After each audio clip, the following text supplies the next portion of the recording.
Nos convocan varios temas y uno de ellos, o varios de ellos en verdad, los queremos abordar con el diputado Luis Fernando Sánchez de la bancada del Partido Republicano. Diputado, ¿qué tal? Bienvenido a esta edición de Llegó la Hora. Hola, José Francisco, Mara, ¿cómo están? Muy bien, buenas tardes, diputado, bienvenido. Muchas gracias, feliz de estar acá. Bueno, partamos con una noticia que publica hoy la tercera PM. Dice, se fue sin avisar, ministra Camila Vallejo dejó de ser enlace de la emergencia en Valparaíso hace un mes. Tenían noticias los diputados de la zona que había dejado de ser enlace la ministra. ¿Por qué se debió este desistimiento de ser enlace cuando...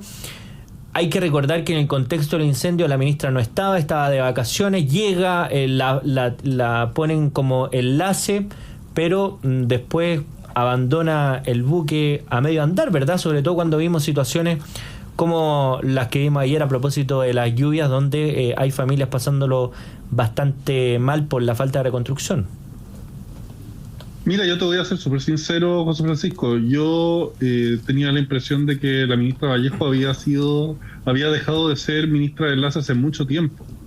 Que lo había dejado de ser. Aquí no estoy en el fondo haciendo un juego, en el fondo ni nada. O sea, yo de verdad creía que ella había sido ministra de Enlace durante las primeras 2-3 semanas y que después se había traspasado esto completamente a la ministra Toro. Esa era la comprensión en la que nosotros estábamos, como para que dimensiones el desorden y falta de claridad con la que hemos estado trabajando por parte del Ejecutivo. Y te voy a contar algo más. Además, con la ministra Toro, que entiendo que sigue siendo la encargada de la reconstrucción, yo le he escrito ya un par de veces en el último mes a través de WhatsApp y ya no contesta.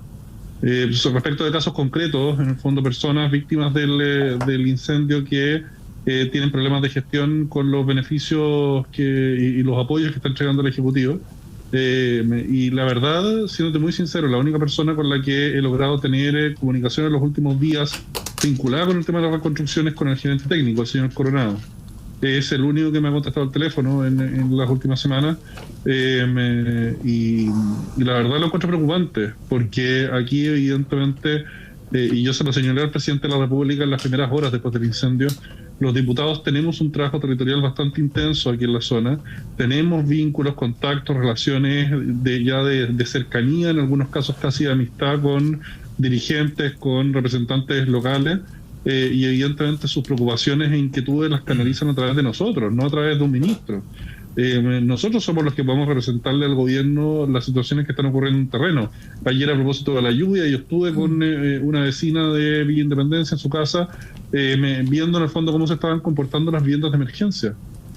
Y hay mucho todavía que abordar ahí.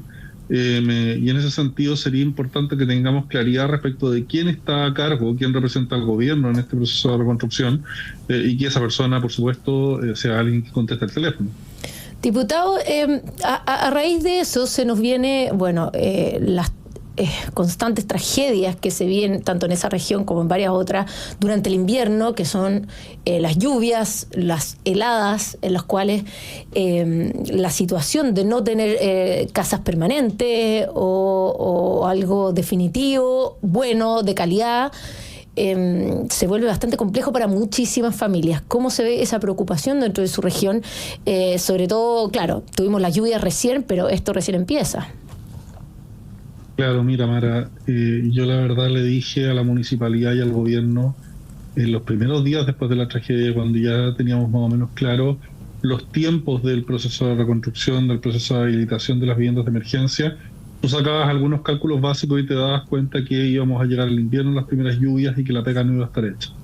El ritmo al cual empezaron desde un comienzo nunca tomó vuelo. Nunca tomó el vuelo que se necesitaba para que esto estuviera resuelto antes de la lluvia de ayer, y ahora vemos los resultados. Hay gente que todavía está de llegada, en condiciones, digamos, que quienes le están prestando alojamiento ya no pueden seguir en el fondo prestando esos espacios. Las viviendas de emergencia no llegan, adultos mayores en el fondo a quienes no se les ha construido todavía las viviendas de emergencia porque van asistentes sociales a visitar el terreno donde está donde pasó el incendio, no encuentran a nadie, se les dice que son adultos mayores y que no pasan todo el día ahí, y no hacen las gestiones. Y uno tiene que interceder en muchas ocasiones para que los asistentes sociales lleguen y en el fondo acuerden con las personas un lugar y una hora donde juntarse. Pero es una cosa casi poco seria, de que llegan a un terreno, no encuentran a nadie, aquí no hay nadie, nunca va nadie y no hay que hacer nada. Entonces, de verdad aquí yo creo que falta un poquito de empatía. Yo entiendo que el trabajo es grande, es difícil, no lo minimizo, pero cuando uno tiene un desafío grande uno tiene que estar a la altura, especialmente si es que han tomado la decisión la alcaldesa, el presidente de la República, los ministros, de asumir funciones de esta envergadura. No pueden en el fondo quedarse simplemente con que, bueno, hay un porcentaje de gente a quienes no van a poder contactar nunca y que no van a recibir ayuda.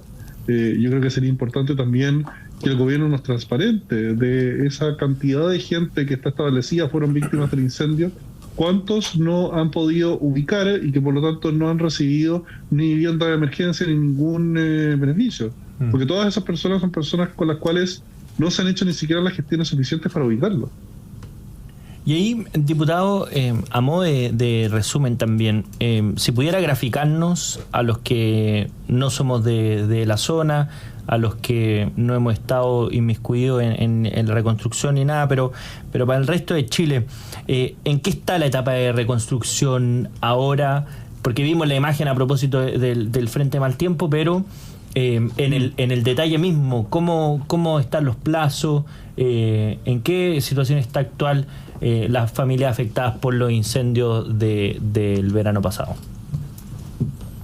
Mira, perdóname lo expresivo que nos están dando, pero la verdad es que es una pregunta difícil de contestar, porque el proceso es muy diverso. Tú tienes personas, especialmente adultos mayores, que hoy día están en condición de allegados, o sea, el avance del proceso ahí es cero. Y tienes otras personas que han avanzado con autoconstrucción sobre la base de donaciones que han recibido y también endeudamientos a menor escala, obviamente lo poco que pueden endeudarse ellos, dando 10 millones de pesos, o sea, lo que te da para una vivienda de fondo prefabricada, y muchos se han parado también de esa forma. Entonces, la realidad es súper diversa. Yo creo que hay gente hoy día que está bien parada, pero que están bien parados porque ellos no esperaron al gobierno, no esperaron a que les ofrecieran una solución o les dieran la claridad de cómo se iba a hacer la reconstrucción. Lamentablemente hoy día tenemos que las únicas personas que están enfrentando estas lluvias con una casa un poquito mejor construida es porque no esperaron al gobierno, no es porque hayan recibido una ayuda del gobierno. Y los que están en el fondo en una segunda categoría, podríamos decir, detrás de ellos son los que han recibido las viviendas de emergencia. Pero viviendas de emergencia que también tienen filtraciones, que a mí me tocó estar en esta casa ayer y veía una gotera pero monumental como caía el agua del techo. Entonces es muy variado, es una pregunta muy difícil de contestar porque hay gente que no ha recibido nada y hay gente que ha logrado salir adelante como han podido y que hoy día están esperando a ver si es que el gobierno les va a devolver algo del gasto en el que tuvieron que incurrir para enfrentar esta crisis. Diputado, estamos empezando el invierno, la crisis se viene ahora, y pareciera que constantemente tanto el gobierno central como las municipalidades se pimponean las responsabilidades. Lo vimos, es que tengo que un poco conectar con la gente de la quinta región porque siento que estuvimos hablando de este mismo tema hace un par de meses atrás con los anticipos a los incendios. En el fondo que todo se sabía, los planes mal hechos, y acá estamos a puertas de las lluvias del invierno y pareciera que estamos enfrentando la misma situación y nos vamos a encontrar nuevamente con la municipalidad diciendo que el gobierno nos brindó los apoyos, el gobierno central diciendo que la municipalidad no funciona. Esa relación mejora, aparece, o simplemente vamos a volver a repetir esta historia de que nadie se hace responsable de anticiparse a estas situaciones que pasan todos los años. A mí me da la impresión de que la historia se sigue repitiendo porque efectivamente hay muy mala coordinación. falta un trabajo en el fondo más ordenado por parte de las autoridades locales y también las autoridades nacionales.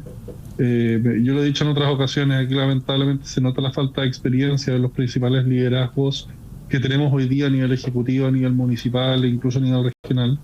Esta idea que se ha señalado de un comienzo como la idea del gobierno en práctica se mantiene un poco.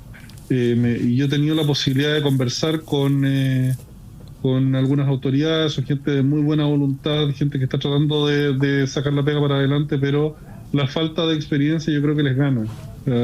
Aquí estoy tratando de ser tremendamente justo y concreto, en el fondo. Yo creo que este es un tema demasiado dramático como para entrar en los juegos políticos de gobierno y de oposición.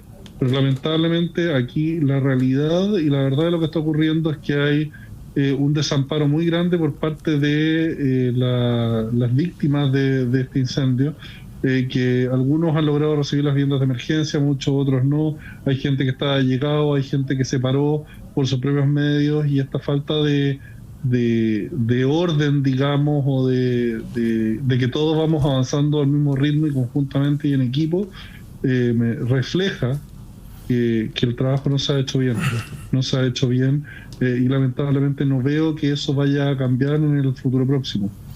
Oiga, estamos conversando con el diputado Luis Fernando Sánchez de la bancada del Partido Republicano, y quería pasar a otro tema porque desde la región de O'Higgins el presidente emplazó al Congreso y se pregunta el presidente Boric ¿hasta cuándo el Parlamento va a seguir deteniendo la reforma de pensiones? ¿Qué le parece ese emplazamiento por parte del presidente al Congreso en esta materia en particular?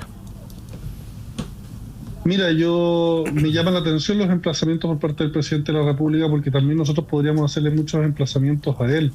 Esto no es un problema solo del Congreso Nacional, sino de que el presidente de la República y su equipo han hecho todo lo posible por imponer los proyectos de ley que ellos presentan en sus propios términos y condiciones.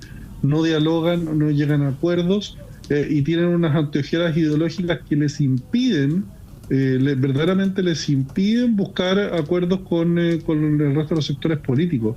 El nivel de la estrechez del presidente, en el sentido de que su ideología le impide tomar ciertas decisiones, es brutal. Hay ejemplos concretos muy muy claros. O sea, la reforma de pensiones no solo lo único, es la ley corta y SAPRE, lo que fue las reglas de uso de fuerza, la tramitación que tuvimos hace unos pocos días, el tema de la reforma tributaria que siguen tratando de imponer en sus términos. O sea, el presidente de la República tiene una agenda ideológica que lo tiene completamente secuestrado, a la cual él no puede renunciar porque su ideología se lo impide. Y eso nos tiene también como país secuestrado. O sea, si tú tienes un presidente secuestrado por su ideología, vas a tener finalmente un país que está completamente secuestrado por su ideología también, y eso no es bueno. Hoy día el país necesita soluciones, y para eso necesitamos un presidente que sea capaz de llegar a acuerdos, conversar y gobernar. El gobernar no es imponer agendas propias, sino llegar a consensos. Y desde esa perspectiva, ¿cuáles son los consensos avanzables dentro de la materia de pensiones? Porque sabemos que la gran disputa ha sido cómo todos están a favor de mejorar las pensiones, pero en el fondo, ¿cuáles son los puntos de la reforma a favor y en contra que son negociables? Y mira, el problema de la reforma de pensiones es que al final la evidencia demuestra que el camino que ha empujado siempre la izquierda, que es de cierta forma la idea de la AFP estatal, la idea de, en el fondo, terminar con el sistema de AFP, eso no funciona. No funciona. Al final tú tienes que aumentar la cantidad de aumentar las cotizaciones dirigidas a ahorro individual. Esa es la realidad. Y eso es lo que el gobierno hoy día no quiere ceder. Esta idea de un punto más, un punto menos, solidaridad. ¿Cuál es la famosa idea de solidaridad que tiene el gobierno? Es entreguenos plata al Estado y nosotros lo vamos a administrar bien. Y eso se ha demostrado una tras otra vez a lo largo de la historia que no funciona. A ver si tú te puedes ir a Europa a ver cómo están funcionando hoy día los sistemas de reparto, y en los países europeos los sistemas de reparto no funcionan bien. O sea, ¿qué es lo que queda para los estados latinoamericanos? Es cuestión, ese es un sistema que solo funciona en la mente y en la ideología de la izquierda extrema y en las salas de clases de algunas universidades que teorizan respecto de esto, pero en la práctica, en la realidad práctica, eso no funciona. Bueno, vamos a estar atentos entonces a las consecuencias de este emplazamiento del presidente, a ver cómo avanza la discusión en el Congreso. Le agradecemos, diputado Luis Fernando Sánchez, por haberse contactado con Llegó la Hora. Muchas gracias, diputado. Gracias a ustedes, José Francisco Mara, y gracias también a todos los auditores de la radio. Que tengan una muy buena noche. Muy buenas noches y gracias por esa gentileza. Y nosotros nos vamos a una breve pausa y volvemos con más Llegó la Hora.